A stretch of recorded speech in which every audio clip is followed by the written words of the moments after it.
बिस्मिल्लाहिर्रहमानिर्रहीम। अस्सलामुअलैकुम। Welcome to my channel. आज की वीडियो में हम ग्रेड 4 इंग्लिश बुक का यूनिट नंबर 9 रीड करेंगे।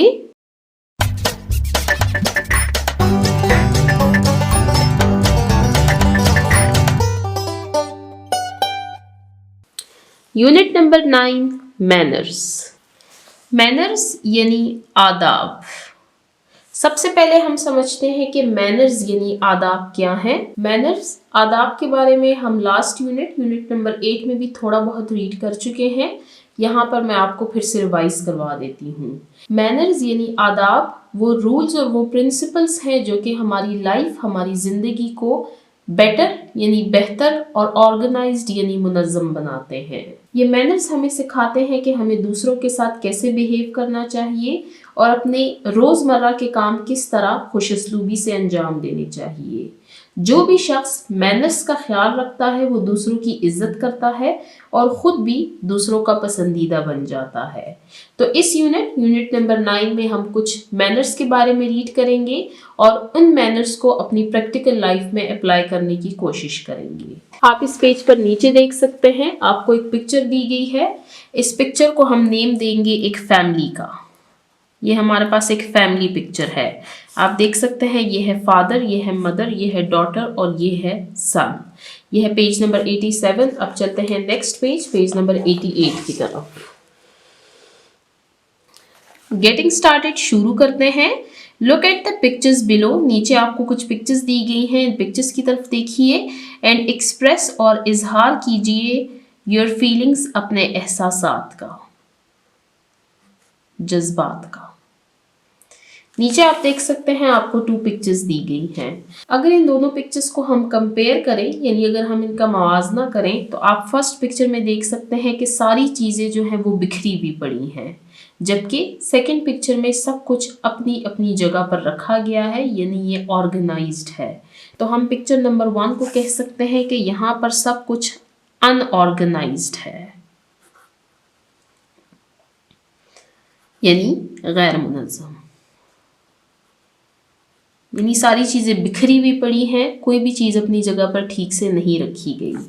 जबकि इस पिक्चर को हम लेबल कर सकते हैं एज ऑर्गेनाइज्ड यानी मुनज़्ज़म। इसके अलावा हम इस पिक्चर को कह सकते हैं मेसी या डर्टी। डर्टी यानी गंदा, मेसी यानी बेसलीका। यह है डर्टी और यह है क्लीन यानी साफ। यह है मेसी और यह है टाइडी यानी साफ सुथरा या बासलीका। तो यहाँ पर हमने दिए हुए दोनों पिक्चर्स को कंपेयर किया। नीचे चलते हैं। लेट्स टॉक, आइए बात करें। लेट्स टॉक के पोर्शन में आपको 2 क्वेश्चंस दिए गए हैं। 1 बाय 1 इन क्वेश्चंस को रीड करते हैं। Question number 1, do you keep your room messy और टाइडी। अब ये क्वेश्चन आपसे पूछा गया है कि आप अपने रूम को कैसे रखते हैं। मेसी ये वर्ड हम ऑलरेडी रीड कर चुके हैं ऊपर, बेसलीका या गैर मुनज़्ज़म या गंदा, और टाइडी यानी साफ सुथरा या बासलीका। तो ये क्वेश्चन आपसे पूछा गया है, आप बताइए कि आप अपने रूम को किस तरीके से रखते हैं, मेसी या टाइडी। आप इसका आंसर लिख सकते हैं I keep my room messy और टाइडी। जैसे आप अपने रूम को रखते हैं उसके अकॉर्डिंग आप इसका आंसर दे सकते हैं। Question number 2, do you help your mother at home. कि क्या आप अपने घर में अपनी वालिदा की मदद करते हैं। अभी आपसे क्वेश्चन पूछा गया है, आप अपने अकॉर्डिंग इसका आंसर दीजिए। मैं यहाँ पर आपको एक आंसर लिख देती हूँ that yes I help my mother at home. कि जी हाँ, मैं अपने घर पर अपनी अम्मी की मदद करती हूँ। आगे आप इसको थोड़ा सा एक्सप्लेन कर सकते हैं कि आप किन किन मौक़ों पर अपनी वालिदा की मदद करते हैं। I help her by cleaning my room, setting the table,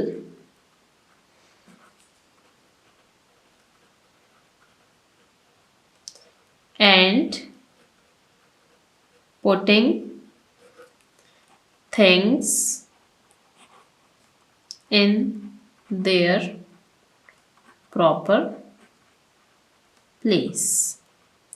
कि जी हाँ, मैं अपने घर पर अपनी वालदा की मदद करती हूँ, मैं अपना कमरा साफ करती हूँ, मेज लगाने में मदद करती हूँ और चीज़ों को अपनी जगह पर रखती हूँ। Yes, I help my mother at home. I help her by cleaning my room, setting the table and putting things in their proper place. अब इस यूनिट का पढ़ाने का मकसद क्या है कि आप इसमें कुछ अच्छे मैनर्स सीखें। देखिए, जो जो मैनर्स मैं आपको पढ़ाती जा रही हूँ उसको आप नोट करते जाएं अपने पास और उनको अपनी प्रैक्टिकल लाइफ में अप्लाई करने की कोशिश किया करें। जैसे यहाँ पर अब मैंने आपको 3 मैनर्स सिखाए हैं। Cleaning the room, setting the table, putting things in their proper place. देखिए, यहाँ पर आपको इस पिक्चर में दिखाया भी गया है, आपको कंपैरिजन दिखाया गया है कि अगर आपका रूम ऐसे है और कोई आपका रूम देखने के लिए आ जाए तो ये कितनी गलत बात है। आपको चाहिए कि आप अपना रूम हमेशा इस तरीके से साफ सुथरा रखें, जो चीज़ आप जिस जगह से उठाते हैं वापस उसी जगह पर रखा करें। तो यहाँ पर हमारा लेट्स टॉक का पोर्शन एंड होता है। अब चलते हैं नेक्स्ट पेज नंबर 89 की तरफ। यूनिट नंबर 9 मैनर्स में हम एक पोएम को रीड करेंगे जिसका टाइटल है होल ड्यूटी ऑफ चिल्ड्रन, यानी बच्चों की जिम्मेदारी। होल कहते हैं पूरा, ड्यूटी जिम्मेदारी, चिल्ड्रन बच्चों की, बच्चों की जिम्मेदारी। अब पोएम हमारे पास क्या है? पोएम एक शॉर्ट पीस ऑफ राइटिंग होती है जिसको बहुत खूबसूरत अंदाज में लिखा जाता है और आप देखेंगे कि इनमें राइमिंग वर्ड्स का इस्तेमाल किया जाता है। अब राइमिंग वर्ड्स के बारे में हम ऑलरेडी रीड कर भी चुके हैं और यहाँ पर दोबारा से हम इसको रिवाइज भी करेंगे। तो पोएम को रीड करना स्टार्ट करते हैं। पोएम का टाइटल है होल ड्यूटी ऑफ चिल्ड्रन, यानी बच्चों की जिम्मेदारी। सबसे पहले हम प्री रीडिंग क्वेश्चंस को रीड करेंगे। प्री रीडिंग क्वेश्चंस ऐसे क्वेश्चंस होते हैं जिनके आंसर हमें लेसन की रीडिंग स्टार्ट करने से पहले देने होते हैं। 2 क्वेश्चंस हैं, दोनों क्वेश्चंस को 1 बाय 1 रीड करते हैं और इनके आंसर्स देते हैं। Question number 1, read the title, उन्वान को पढ़िए, and tell what it can be about, और बताइए कि ये नज़म किस बारे में हो सकती है। तो जैसे कि हमने टाइटल रीड किया होल ड्यूटी ऑफ चिल्ड्रन, तो हमें आइडिया हो रहा है कि इसमें बच्चों की कुछ जिम्मेदारियों के बारे में बात की जाएगी। Question number 2, what do you know about good manners, कि आप गुड मैनर्स यानी अच्छे आदाब के बारे में क्या जानते हैं। शेयर सम गुड मैनर्स, कुछ अच्छे आदाब शेयर कीजिए। इस क्वेश्चन का आंसर मैंने आपके लिए लिखा है, इसको रीड करते हैं। Unit number 9 manners, pre reading question, what do you know about good manners, कि आप अच्छे आदाब के बारे में क्या जानते हैं। शेयर सम गुड मैनर्स, कुछ अच्छे आदाब शेयर कीजिए। आंसर, मैनर्स यानी आदाब। अब यहाँ पर सबसे पहले हम रीड करेंगे अबाउट मैनर्स के मैनर्स यानी आदाब होते क्या हैं। Manners are those rules, manners जो है यानी आदाब, ये वो कवानीन हैं, वो उसूल हैं, दैट मेक्स, जो कि बनाते हैं अवर लाइफ ईजी, हमारी ज़िंदगी को आसान, एंड ऑर्गेनाइज्ड और मुनज़्ज़म, कि आदाब वो उसूल है जो हमारी ज़िंदगी को आसान और मुनज़्ज़म बनाते हैं।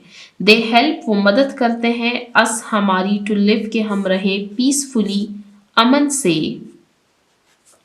एंड मेक द वर्ल्ड, और हम इस दुनिया को बनाएं, a happy place to live in, रहने की एक खुशगवार जगह, कि ये हमें पुरसुकून ज़िंदगी गुजारने में मदद देते हैं और दुनिया को रहने के लिए एक खुशगवार जगह बनाते हैं। Manners are those rules that makes our life easy and organised, they help us to live peacefully and make the world a happy place to live in, कि अच्छे आदाब वो उसूल हैं जो हमारी ज़िंदगी को आसान और मुनज़्ज़म बनाते हैं, ये हमें पुरसुकून ज़िंदगी गुजारने में मदद देते हैं और दुनिया को रहने के लिए खुशगवार जगह बनाते हैं। अब नीचे मैंने कुछ गुड मैनर्स लिखे हैं, इनके बारे में रीड करते हैं। ये वही मैनर्स हैं जो हम लास्ट यूनिट नंबर 8 में रीड कर चुके हैं। आप वापस जाएं पेज नंबर 79 पर। यहाँ पर आप देख सकते हैं हमने 5 गुड मैनर्स के बारे में रीड किया था। मैंने वही मैनर्स दोबारा से मेंशन किए हैं ताकि आपकी रिवीजन हो जाए और आप इनको अपनी प्रैक्टिकल लाइफ में अप्लाई कर सकें। फर्स्ट है रिस्पेक्ट एल्डर्स यानी बड़ों का अदब। हेल्दी ईटिंग हैबिट्स, खाने की सेहतमंद आदत। केयर फॉर ईच अदर, दूसरों का ख्याल रखना। ड्रेस नीटली, साफ सुथरे कपड़े पहनना।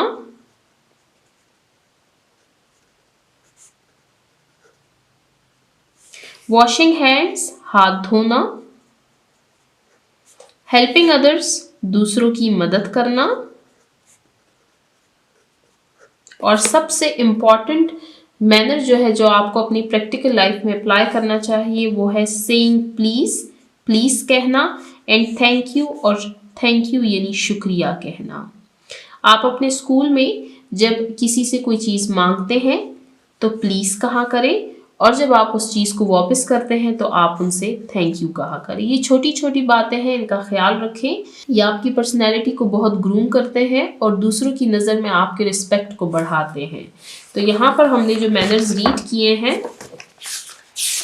ये देखें, respect elders, dress neatly, care for each other, washing hands, healthy eating habits, ये सेम वही मैनर्स हैं जो हम unit number 8 good study habits में रीड कर चुके हैं। तो यहाँ पर हमारे प्री रीडिंग क्वेश्चंस एंड होते हैं जिसमें हमने गुड मैनर्स के बारे में रीड किया। अब यहाँ पर हमारे पास जो पोएम है उसको रीड करना स्टार्ट करते हैं। पोएम का टाइटल है होल ड्यूटी ऑफ चिल्ड्रन यानी बच्चों की जिम्मेदारी, और इस पोएम के पोइट का नाम है यानी ये नज़म जिस शख्स ने लिखी है उसका नाम है Robert Louis Stevenson. A child should always say what's true, कि एक बच्चे को हमेशा सच बोलना चाहिए। ट्रू, सच, यानी इस फर्स्ट वर्स में पोएट बच्चों को नसीहत कर रहे हैं कि वो हमेशा सच बोले, झूठ ना बोले। सच बोलना एक अच्छी आदत है और अच्छे आदाब की निशानी है। A child should always say what's true. अब यहाँ पर आपको फर्स्ट मैनर सिखाया गया है that you should always speak true. Second, and speak when he is spoken to. अब सेकेंड वर्स में पोइट कह रहा है बच्चों से कि दूसरों की बात का एहतराम करना चाहिए। वो खुद से बीच में बात ना करें बल्कि तब बात करें जब कोई उनसे मुखातिब हो, यानी सिर्फ उस वक्त बात करें जब उनसे बात की जाए। तो यहाँ पर आपको सेकेंड मैनर सिखाया गया है। Third, and behave mannerly at table, और खाने की मेज पर तमीज़ और तहजीब से पेश आना चाहिए। अब यहाँ पर पोइट रॉबर्ट लुईस स्टीवेंसन बच्चों से कह रहे हैं कि टेबल यानी खाने की मेज पर उनको तमीज़ और तहजीब से पेश आना चाहिए। आगे हम कुछ टेबल मैनर्स के बारे में भी रीड करेंगे। Fourth, at least as far as he is able to, और कम से कम अपनी इस्तेताअत के मुताबिक ऐसा करने की कोशिश करे। एबल यानी जितना मुमकिन हो। एज फार एज यानी जितनी एक बच्चे की इस्तेताअत हो। अब जाहिर सी बात है एक छोटा बच्चा एक बड़े शख्स की तरह तो बिहेव नहीं कर सकता, यानी जितना उसके बस में है। जैसे आप अभी ग्रेड 4 के बच्चे हैं तो आप ऑब्वियसली +9 +10 ईयर्स के होंगे, तो जितना आपसे हो सकता है आप कोशिश किया करें कि आप अच्छे मैनर्स को अपनाएं। तो यहाँ पर हमने एक बहुत खूबसूरत पोएम रीड की। इस पोएम को दोबारा से रीड करते हैं। अ child should always say what's true, कि एक बच्चे को हमेशा वही बात कहनी चाहिए जो सच हो। And speak when he is spoken to, और हमेशा उस वक्त बात करे जब उससे बात की जाए। And behave mannerly at table, और खाने की मेज़ पर तमीज़ व तहजीब से पेश आना चाहिए। At least as far as he is able, कम से कम अपनी इस्तेताअत के मुताबिक ऐसा करने की कोशिश करे। इस खूबसूरत poem whole duty of children के पोइट का नाम है रॉबर्ट लुईस स्टीवेंसन। हमारे पास वाइल रीडिंग का एक क्वेश्चन है। वाइल रीडिंग क्वेश्चंस ऐसे क्वेश्चंस होते हैं जिनके आंसर हमें लेसन की रीडिंग के दौरान देने होते हैं। What should a child always say, कि एक बच्चे को हमेशा क्या बात कहनी चाहिए। अ child should always say what's true, कि एक बच्चे को हमेशा वही बात कहनी चाहिए जो ट्रू यानी जो सच हो। तो यहाँ पर हमारा वाइल रीडिंग का क्वेश्चन एंड होता है। अब हमारे पास जो पोएम मौजूद है वो आप देख सकते हैं, ये हमारे पास 4 लाइन पोएम है। 1 2 3 4 लाइन्स हैं इसमें। जो 4 लाइन्स की पोएम होती है उसको कहा जाता है क्वाट्रेन, और उर्दू में इसको कहा जाता है क़ित्ता।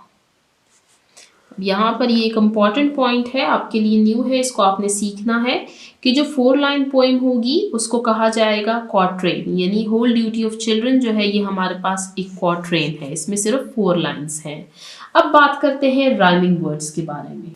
राइमिंग वर्ड्स,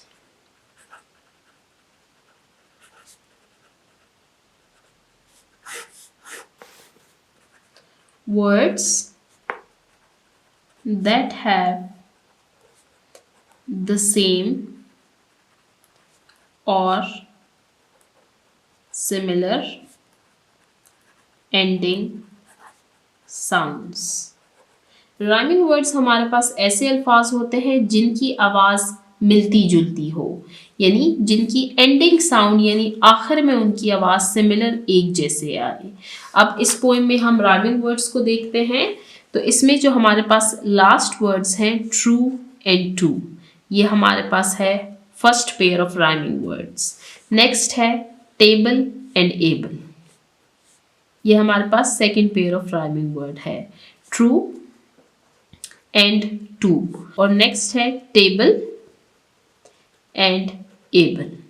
इसकी मजीद एग्जाम्पल्स अगर मैं आपको दूं, जैसे cat, hat, bat, mat, play, day, say, way, sun, fun, run, done, यानी ऐसे वर्ड्स जिनकी एंडिंग साउंड सिमिलर हो उनको राइमिंग वर्ड्स कहा जाता है। इस पोएम में हमारे पास 2 पेयर ऑफ राइमिंग वर्ड्स हैं। उर्दू में राइमिंग वर्ड्स को हम काफिया अल्फाज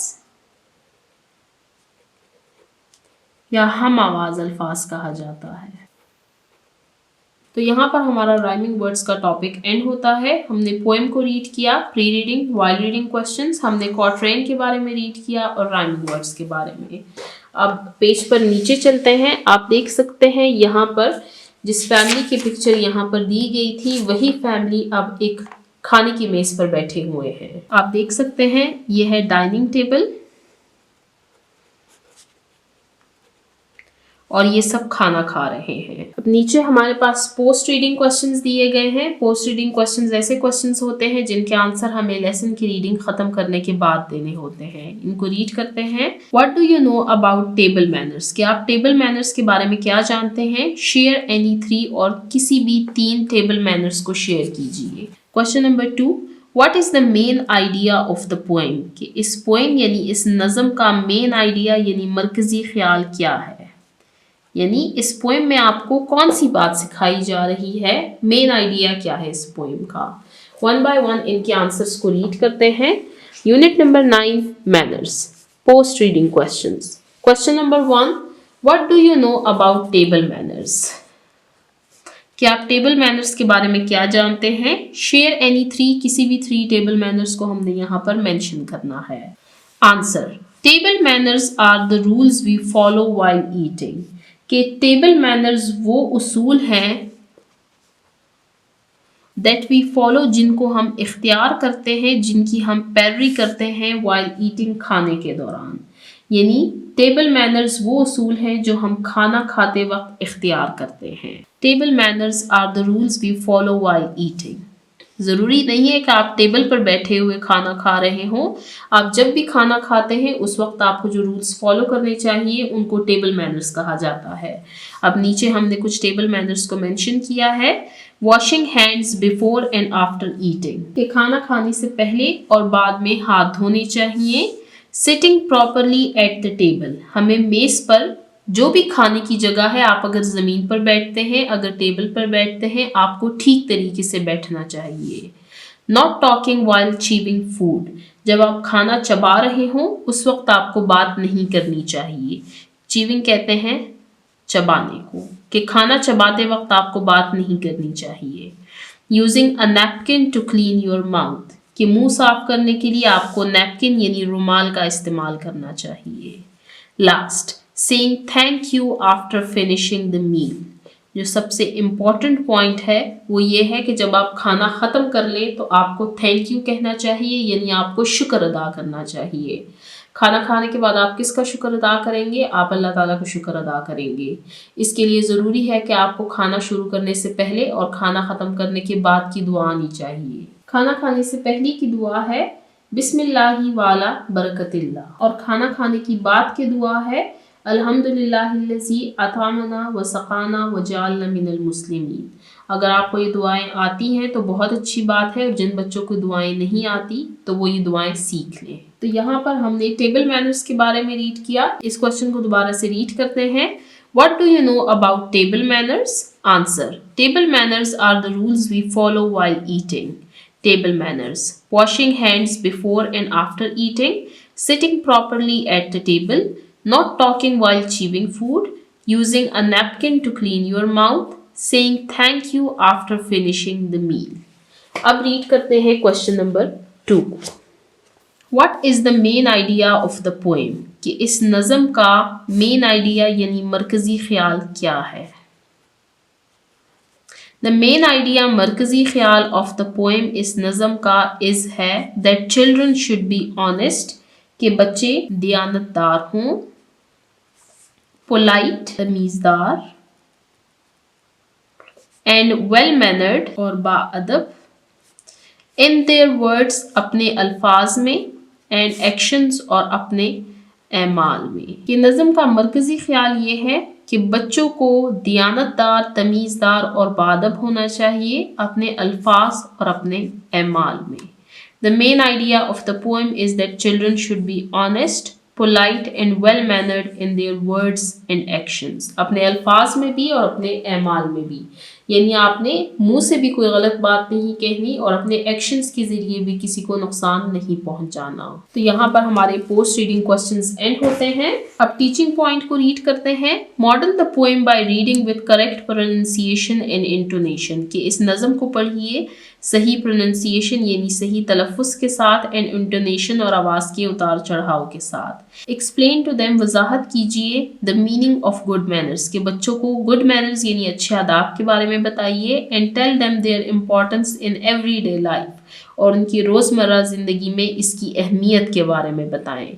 इनकरेज, उनकी हौसला अफजाई करें कि वो प्रैक्टिस करें, यानी वो इन रूल्स को अपनाएं, वो इन मैनर्स को अपनाएं जो टेबल मैनर्स हैं इन देयर डेली रूटीन, अपनी रोज़मर्रा ज़िंदगी में। And always wash hands with soap before eating, और हमेशा खाना खाने से पहले साबुन से हाथ धोएं। तो यहाँ पर हमारा टीचिंग पॉइंट एंड होता है, जिसमें बताया गया है कि बच्चों को इनकरेज करें कि वो इन मैनर्स को और जो टेबल मैनर्स हमने रीड किए हैं उनको अपनी प्रैक्टिकल लाइफ में अडॉप्ट करें। तो यहाँ पर हमारा ये poem whole duty of children end होता है। हमने प्री रीडिंग, वाइल रीडिंग और पोस्ट रीडिंग क्वेश्चंस को कवर किया, हमने राइमिंग वर्ड्स के बारे में रीड किया और हमने बहुत सारे गुड मैनर्स सीखे। अब इन मैनर्स को सिर्फ आपने पढ़ना नहीं है, सिर्फ इसका रट्टा नहीं लगाना, सिर्फ इसको याद नहीं करना, बल्कि इनको अपनी प्रैक्टिकल लाइफ में अप्लाई करने की कोशिश करनी है। ज़रूरी नहीं है कि जितने भी मैनर्स हमने पढ़े हैं वो सारे आप अपनी लाइफ में अडॉप्ट करें। आहिस्ता आहिस्ता हर रोज़ एक एक नई आदत आप अपनाकर अपनी ज़िंदगी को बेहतर बना सकते हैं। आज की वीडियो को हम यहीं पर एंड करते हैं। इंशाल्लाह नेक्स्ट वीडियो में हम इस यूनिट का ओरल कम्युनिकेशन का पोर्शन रीड करेंगे। जिन्होंने अभी तक मेरे चैनल को सब्सक्राइब नहीं किया, काइंडली मेरे चैनल को सब्सक्राइब कीजिए ताकि हर आने वाली वीडियो आपको टाइमली मिल सके। Thank you.